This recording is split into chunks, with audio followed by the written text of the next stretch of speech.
O Macaco já é o filme de terror mais louco do ano, no mínimo. Nem todo mundo comprou o absurdo do filme, mas honestamente, se aquele filme não arrancou risadas sinceras de você, eu fico muito triste pela sua experiência. A premissa do filme é que irmãos gêmeos precisam lidar quando o macaco de brinquedo que pertencia ao seu pai volta, junto com a sua maldição que mata pessoas de formas bizarras e cruéis. Francamente, isso é patético. É um brinquedo que bate no tamborzinho e as pessoas magicamente morrem de formas absurdas no estilo premonição. Se eles tentassem fazer algo completamente sério, seria muito idiota, e o diretor tinha total noção disso. Ele disse que, pra ele, a única forma de fazer um filme de terror sobre brinquedos assassinos é se misturar com comédia, e eu concordo 100% nisso. Hoje nós vamos entender exatamente o que rolou naquele final do filme, qual o simbolismo no macaco e a sua origem de acordo com o roteirista e diretor. Eu sou a Aline Loxen e aqui é a Ala Secreta, onde eu te mostro o terror como você nunca viu, mas sempre quis ver, começando entendendo a loucura que é esse filme. Plot twist na nossa cara, e o irmão gêmeo Bill é o malvadão da história. Ele foi atrás do macaco que os dois tinham jogado num poço quando eles ainda eram crianças e ficou girando a chave até ele matar o seu irmão. Isso porque, quando eles eram crianças e o irmão dele, Hal, entendeu que era o macaco que estava causando as mortes super estranhas acontecendo ao redor deles,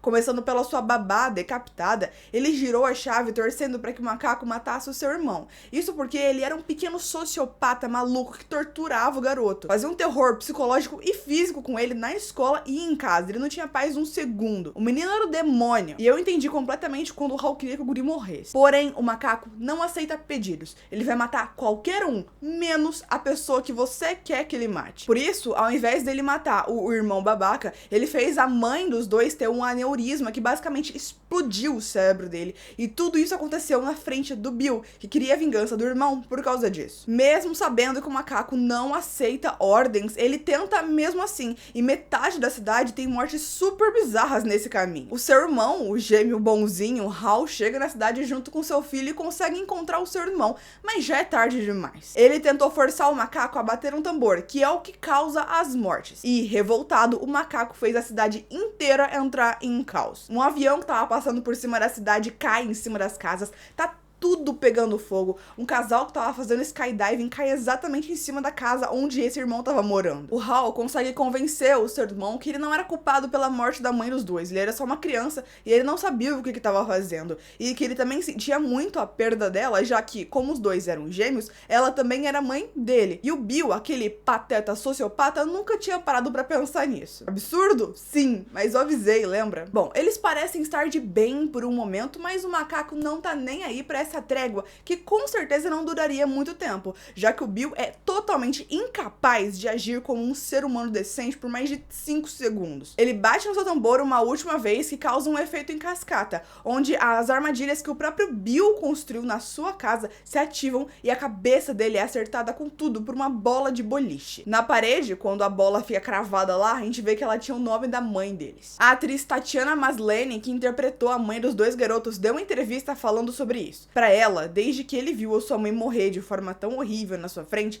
ela virou um peso nos ombros de Bill. Ele nunca superou e passou o resto da sua vida procurando o macaco pra usar ele pra se vingar do irmão. No final, foi esse peso que o matou. Literalmente. Não como vingança, mas como algo inevitável. Ele se afundou nessa tragédia, deixou que isso tomasse conta de todos os seus pensamentos, até que, literalmente, não sobrasse mais nada na cabeça dele. Inclusive, a morte da mãe é a menos violenta de todo o filme, apesar de ainda ser. Isso foi proposital, já que essa seria a grande motivação do grande vilão do filme e as coisas que ele vai fazer. A gente precisava sentir o que ele sentiu naquele momento. Por isso, a morte dela precisava ser mais triste e causar uma reação emocional da gente, ao invés de ser tão absurda que faria a gente rir com a maioria esmagadora das mortes aqui. Aliás, essa comédia na hora das mortes é algo completamente planejado. Osgood Perkins, que reescreveu o roteiro, dirigiu e até mesmo atuou no filme como o tio que adota os meninos depois que foi esmagado pelos cavalos. Sim, ele se deu a morte mais macabra do filme todo, e bom pra ele, eu faria a mesma coisa. Ele disse que fazia questão que as mortes fossem coisas completamente impossíveis. Nenhuma daquelas coisas que acontecem no filme é fisicamente realizável. Água e eletricidade não fazem uma pessoa explodir assim que ela toca na água de uma piscina. Você não vai virar uma geleia se for pisoteado. Não dá pra arrancar uma cabeça de forma completamente limpa, sem querer, com um utensílio de cozinha. É tão chocante, inesperado e inimaginável, e sim, impossível, que ao mesmo tempo que a gente tá chocado e enojado, a gente ainda pode rir. É uma mistura fantástica de emoções. Depois da morte do Bill, Hall, seu filho Pete pegam um macaco e vão embora da cidade que tá repleta de caos. O Hall entendeu que não tem como se livrar do macaco. Quando eles eram crianças, eles jogaram ele num poço acorrentado dentro de uma caixa. E o macaco não ficou nenhum dia sequer lá dentro e já conseguiu sair. Ele consegue se teletransportar. Ele só passou esses anos todos inativo porque esperou o momento certo pra ressurgir. A única maneira de garantir que ninguém nunca mais vai girar a chave e ativar o macaco é manter ele por perto e garantir que ninguém vai mexer com ele. Isso quer dizer que quando o Hall morrer, o Pete vai ter que fazer esse trabalho de cuidar dele, e então os seus filhos e netos vão ter que seguir. Só que é o seguinte, a história desse macaco é muito absurda e é muito risível. Ninguém vai acreditar nisso sem ter visto com seus próprios olhos. Então, logo logo, talvez os filhos do Pete ou talvez os netos deles, com certeza não vão acreditar nisso,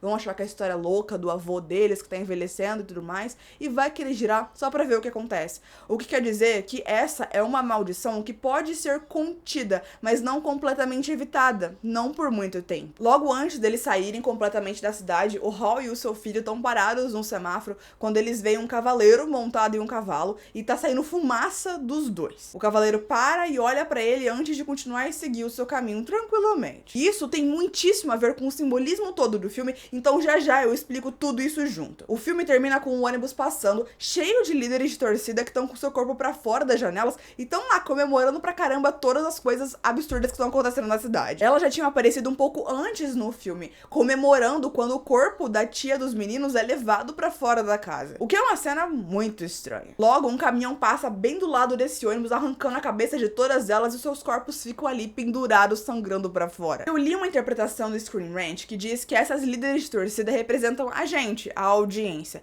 E quando elas estão ali naquele momento, todo mundo chocado, vendo o corpo da tia dos meninos ser levado pra fora, e elas estão lá comemorando pra caramba, ninguém reage a elas, como se aquilo ali fosse normal. E na verdade, elas estão representando a gente, que vai assistir o filme já querendo ver as mortes super criativas, e comemora toda vez que algum personagem aleatório morre. No final, elas terem morrido reforça aquele discurso super macabro que a mãe fez pros gêmeos, assim, no velório da babá deles, onde ela diz que todo mundo vai morrer em algum momento. Inclusive a audiência. É uma forma de puxar a gente no último momento do filme pra dentro da trama e lembrar que a gente meio que também faz parte daquilo. Eu achei essa uma leitura muito boa. Adiciona uma camada a mais de como esse filme fica macabro, né? Ah, e o filme tem uma cena pós-créditos, mas se você, assim como eu, levantou assim que o filme terminou, não se preocupe que você não perdeu nada. Essa cena pós-créditos, na verdade, é um teaser do próximo filme do diretor. Então, fica tranquilo. Agora, bora pros simbolismos, que eu sei que é isso que vocês querem saber.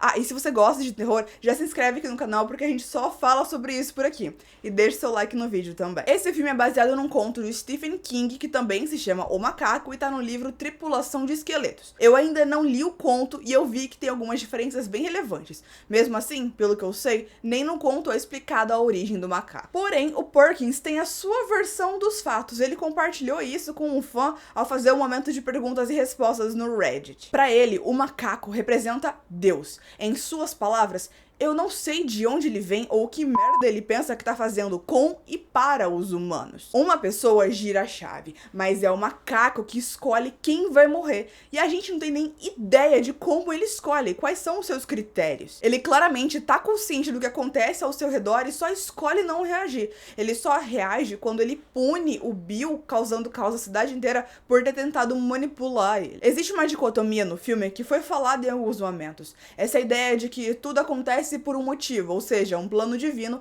e o discurso da mãe, onde ela diz que tudo é um acidente, ou nada é um acidente, reforçado pelas mortes super aleatórias do filme. As pessoas que morrem não necessariamente têm alguma coisa a ver com a pessoa que girou a chave, então nem todas elas são punidas por ousarem fazer isso. Lá mais pro começo do filme, o Hall diz pro seu chefe que ele traz a morte, porque ele ainda se sente culpado pela morte da mãe e as mortes que aconteceram perto dele quando ele era criança.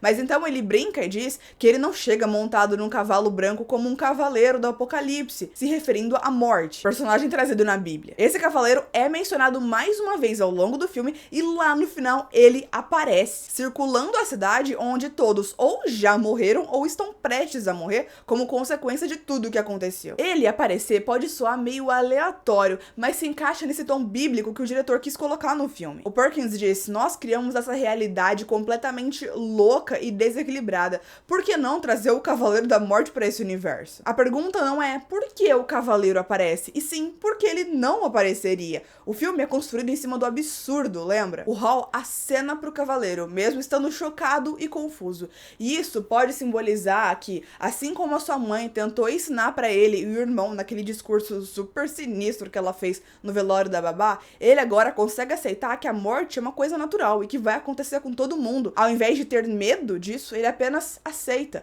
Assim como ele aceitou que o macaco faz parte da família e não dá pra se livrar dele. Quando você acha que toda a loucura tava no cinema, é só começar a analisar as coisas um pouco mais e vai ver que a insanidade fica muito maior. Deixa aqui embaixo o que você achou sobre esse filme. Conseguiu curtir ou foi absurdo demais pra você? Lembra de se inscrever no canal pra receber mais vídeos como esse. Muito obrigada pela companhia e eu te vejo no próximo vídeo.